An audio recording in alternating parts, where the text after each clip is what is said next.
भूत, प्रेत, शैतान, फरिश्ते, स्वर्ग और नर्क, इन सब का जिक्र हर किसी के सामने एक न एक बार तो होता ही है। कोई भी इससे अछूता नहीं है। इनमें से एक पर भी विश्वास कर लिया तो बाकी सब अपने आप सच होते दिखते हैं। कुछ लोग इनसे इत्तेफाक भले न रखते हो, पर इन चीजों के बारे में जानने का मजा हर किसी को आता है। बाइबल का रेफरेंस लेकर बनाई गई एक ऐसी दिलचस्प मूवी है कॉन्स्टेंटाइन।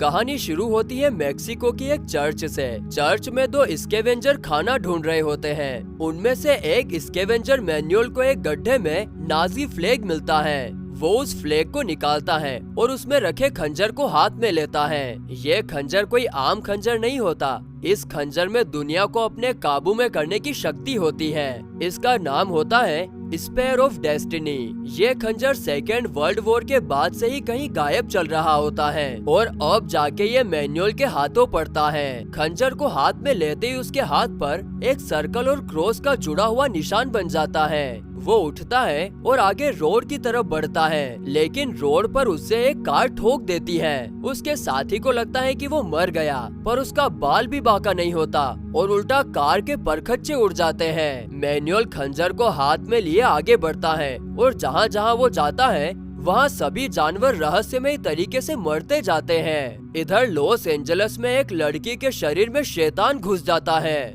वो लड़की कमरे की छत पर उल्टा चलते हुए डरावनी आवाजें निकालने लगती है। उस लड़की की माँ डर जाती है और पास के चर्च के फादर हेनेसे को मदद के लिए बुलाती है, पर फादर समझ जाते हैं कि ये कोई आम शैतान नहीं, इसलिए वो जॉन को बुलाते हैं। जॉन कॉन्स्टेंटाइन एक एक्सोर्सिस्ट होता है। एक्सोर्सिस्ट यानी आदमियों के अंदर से भूत, प्रेत और शैतान को भगाने वाला। जॉन के पास बचपन से एक स्पेशल पावर होती है, जिसकी मदद से वो हाफ एंजल्स और हाफ डेमंस को उनके असली रूप में देख सकता है और इसीलिए वो एक्सोर्सिज्म में माहिर होता है। जॉन अपने असिस्टेंट क्रेमर के साथ आता है और क्रेमर को नीचे गाड़ी में बिठाकर खुद ऊपर उस लड़की के कमरे में जाता है। लड़की अपने बेड पर बंधी होती है। जॉन आराम से अपनी सिगरेट पीते हुए खिड़की के पास जाता है और अपनी जेब से कुछ सिंबल्स निकालकर देखने लगता है। एक सिंबल को देखते ही वो लड़की चिल्लाने लगती है। जॉन उस सिंबल को धूप से गर्म करके उस लड़की के माथे पर लगा देता है। लड़की पहले तो चीखती है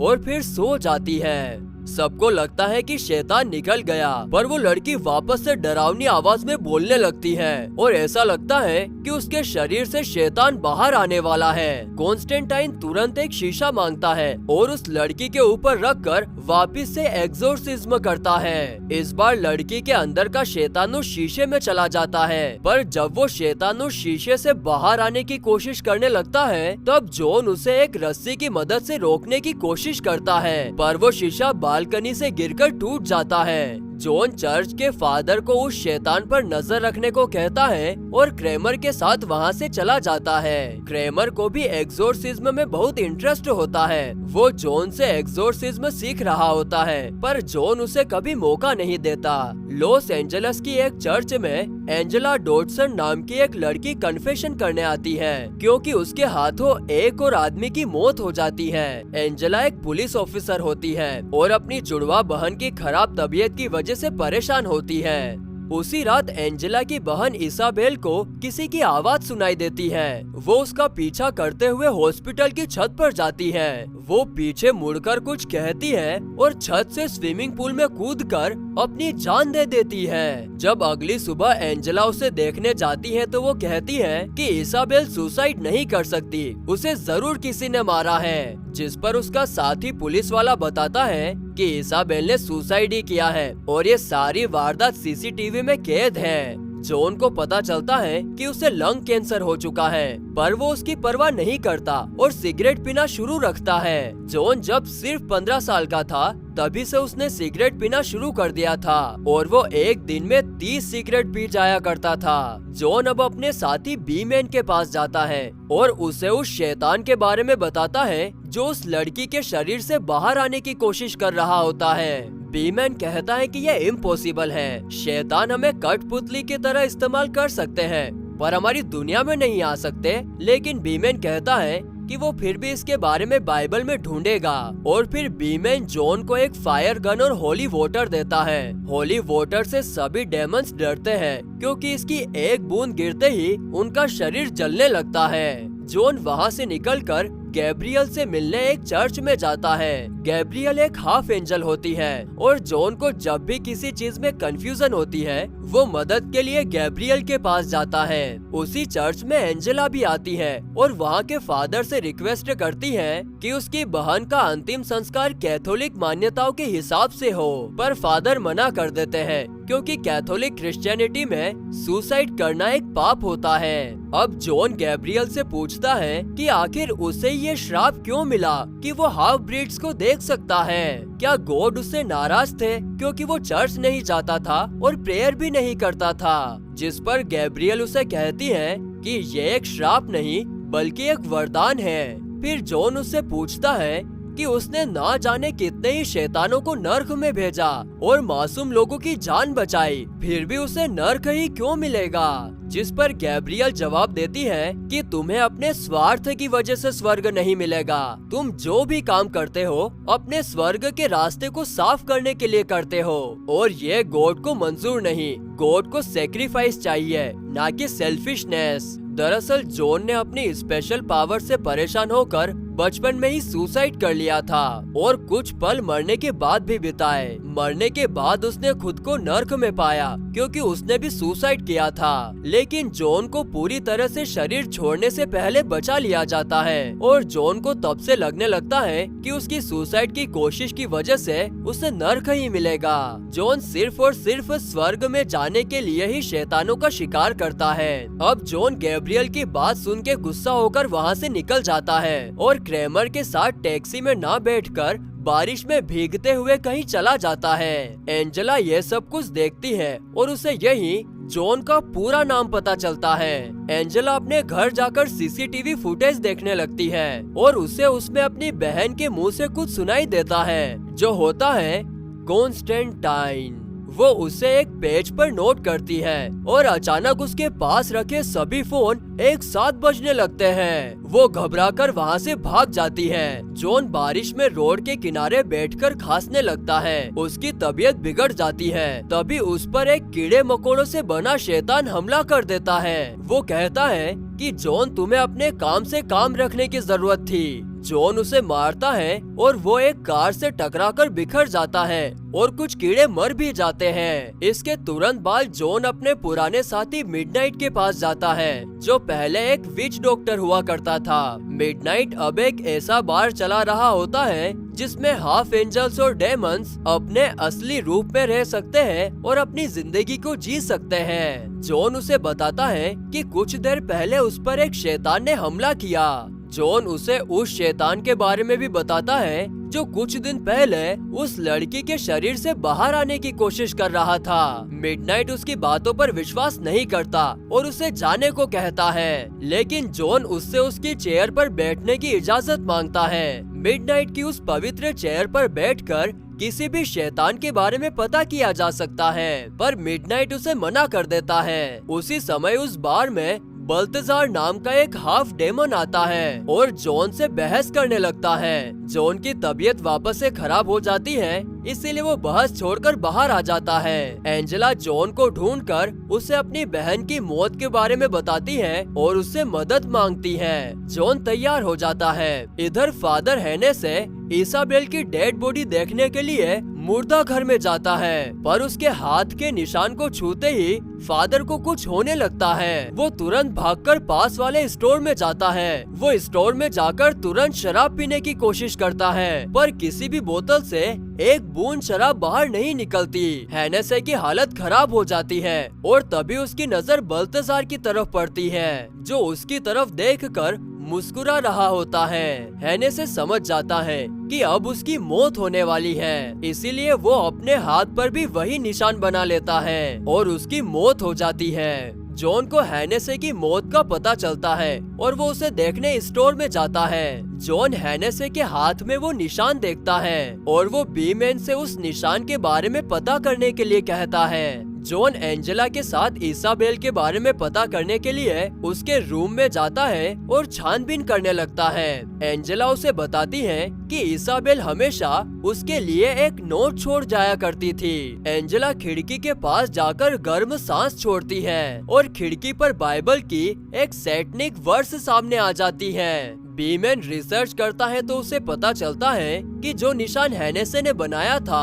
वो लूसीफर के बेटे मेम्मोन का होता है। मेम्मोन नर्क की तरह का ही एक साम्राज्य धरती पर बनाना चाहता है और इसीलिए वो धरती पर आना चाहता है और उसे इस काम के लिए एक हाफ एंजल और एक पावर साइकी की जरूरत है। बीमैन इतना बताता ही है कि उसकी मौत हो जाती है। जब जॉन और एंजेला वहाँ पहुँचते हैं तो उन्हें बीमैन की लाश मक्खियों से ढकी हुई मिलती है। मैनुअल भी लॉस एंजेलस पहुंच चुका होता है। एंजेला जॉन को बताती है कि उसके पास भी अपनी बहन की तरह साइकिक पावर्स थी, पर उसके माँ बाप को जब इसाबेल की शक्तियों के बारे में पता चला तो उन्हें लगा कि इसाबेल बीमार है, इसीलिए उन्होंने इसाबेल की दिमागी ट्रीटमेंट शुरू करा दी। एंजेला ने अपनी ट्विन सिस्टर का ये हाल देखकर अपनी पावर्स के बारे में कभी किसी को नहीं बताया और फिर धीरे धीरे उसकी पावर्स दूर चली गई, पर उसे अब वो पावर वापस चाहिए ताकि वो अपनी बहन की मौत की सच्चाई जान सके।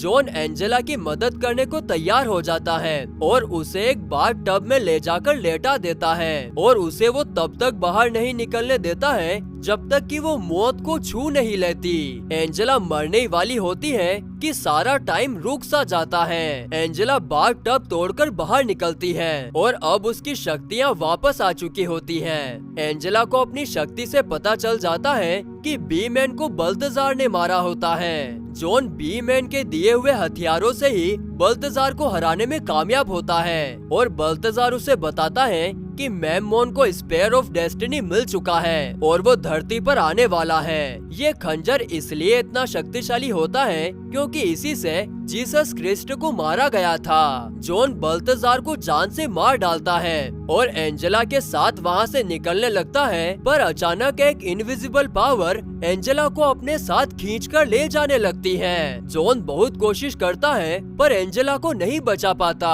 गुस्सा होकर जॉन मिडनाइट के पास जाता है और उसे जान से मारने की धमकी देता है। मिडनाइट इस बार उसे अपनी चेयर यूज करने की इजाजत दे देता है। इस चेयर पर बैठने के बाद जॉन को स्पेयर ऑफ डेस्टिनी के बारे में सब कुछ पता चल जाता है। जॉन को एंजेला की लोकेशन भी पता चल जाती है और यह भी पता चल जाता है कि इसाबेल ने सुसाइड इसलिए किया ताकि वो मेम्मोन को धरती पे आने से रोक सके। क्रेमर जॉन को एक आइडिया देता है जो जॉन को बहुत अच्छा लगता है, इसीलिए वो इस बार क्रेमर को भी अपने साथ ले जाता है। एंजेला उसी स्विमिंग पूल में पहुंच जाती है जहां से उसकी बहन इसाबेल की डेड बॉडी मिली थी। एंजेला पीछे मुड़ती है तो वो भिखारी जिसके पास स्पेयर ऑफ डेस्टिनी होती है वो उसके पीछे खड़ा होता है। एंजेला उस पर अपनी गन से शूट करती है पर उसे कुछ नहीं होता। वो एंजेला को पकड़ लेता है और अपने साथ ले जाता है। जॉन और क्रेमर भी वहाँ पहुँच जाते हैं और वाटर टैंक में होली वाटर मिला देते हैं। इसके बाद जॉन सीधा उस कमरे में जाता है जहाँ हाफ डेमंस मिलकर एंजेला को मारने वाले होते हैं। जॉन वहाँ पहुँचता है और आग निकालने वाले हथियार से फायर करने लगता है। अब इसकी वजह से बिल्डिंग का फायर सेफ्टी सिस्टम एक्टिवेट हो जाता है और सब जगह पानी की बूंदें गिरने लगती हैं। पानी की बूंदें गिरते ही सभी हाफ डेमंस जलने लगते हैं क्योंकि इस पानी में होली वाटर मिला हुआ होता है। सभी हाफ डेमंस के कमजोर होने का फायदा उठाकर जॉन सबको अपनी फायर गन से मारने लगता है, पर तभी उसकी गोलियां खत्म हो जाती हैं और एक शैतान उस पर हमला कर देता है। जॉन मरने ही वाला होता है कि क्रेमर आकर उस शैतान को मार डालता है। फिर वो दोनों स्विमिंग पूल के पास पहुंच जाते हैं। जब वो दोनों वहां पहुंचते हैं तो भिखारी मर चुका होता है और एंजेला नर्क में मेम्मोन के सामने होती है। मेम्मोन एंजेला के शरीर में घुसता है और धरती पर आ जाता है। मेम्मोन धरती पर एंजेला की बॉडी में आता है और आते ही जॉन को स्विमिंग पूल में डुबाने लगता है, पर क्रेमर उसे पकड़ लेता है और जॉन बच जाता है। जॉन और क्रेमर दोनों मिलकर उसको पकड़ लेते हैं और जॉन कुछ मंत्र बोलने लगता है जिससे एंजेला धीरे धीरे ठीक होने लगती है। पर मेमोन अभी भी उसके शरीर में होता है और बाहर आने की कोशिश करने लगता है। जॉन को खांसी आने लगती है और वो मंत्र नहीं बोल पाता। मेमोन बेकाबू होने लगता है। तब क्रेमर मंत्र बोलने लगता है और थोड़ी देर में एंजेला ठीक हो जाती है। पर अचानक से कोई इनविजिबल पावर आता है और क्रेमर को जान से मार देता है। क्रेमर की मौत से जॉन गुस्सा हो जाता है और अपनी सारी शक्ति लगाकर उस इनविजिबल पावर को हराने लगता है। लेकिन तभी उसके ऊपर गैब्रियल हमला कर देती है। गैब्रियल कहती है कि गॉड को हाफ एंजल्स की कोई परवाह नहीं, वो सिर्फ इंसानों से प्यार करते हैं और इंसान इस प्यार और इस धरती के काबिल नहीं है। गैब्रियल अपनी पावर से जॉन को उठाकर दूर फेंक देती है और खुद मेमोन को आजाद कराने एंजेला की बॉडी के पास जाती है। गैब्रियल स्पेयर ऑफ डेस्टिनी को लेकर मेमोन को बाहर निकालने ही वाली होती है। जॉन अब कुछ करने की हालत में नहीं होता, पर तभी उसे एक आखिरी रास्ता सूझता है। जॉन पास ही पड़े एक कांच के टुकड़े से अपने हाथ की नस काट लेता है और उसकी मौत हो जाती है। उसके मरते ही समय रुक जाता है क्योंकि उसे लेने नर्क का राजा लूसीफर खुद आता है। जॉन लूसीफर को कहता है कि तुम्हारे बेटे मेमोन के पास स्पेयर ऑफ डेस्टिनी है और वो धरती पर कब्जा करने के लिए आ रहा है। लूसीफर उस पर विश्वास नहीं करता, जिस पर जॉन उसे खुद जाकर देखने को कहता है। लूसीफर जब वहाँ जाता है तो गैब्रियल एंजेला की बॉडी से मेमोन को बाहर निकालने ही वाली होती है, पर टाइम को रोककर लूसीफर उसे बचा लेता है। लूसीफर को देखकर गैब्रियल लूसीफर पर हमला कर देती है, लेकिन वो लूसीफर को छू भी नहीं पाती क्योंकि उसने गॉड के अच्छाई के रास्ते को छोड़कर बुराई का रास्ता चुन लिया होता है। अब लूसीफर मेमोन को वापस नर्क में भेज देता है और गैब्रियल के पंख जला देता है, जिससे वो अब एक हाफ एंजल नहीं रह जाती।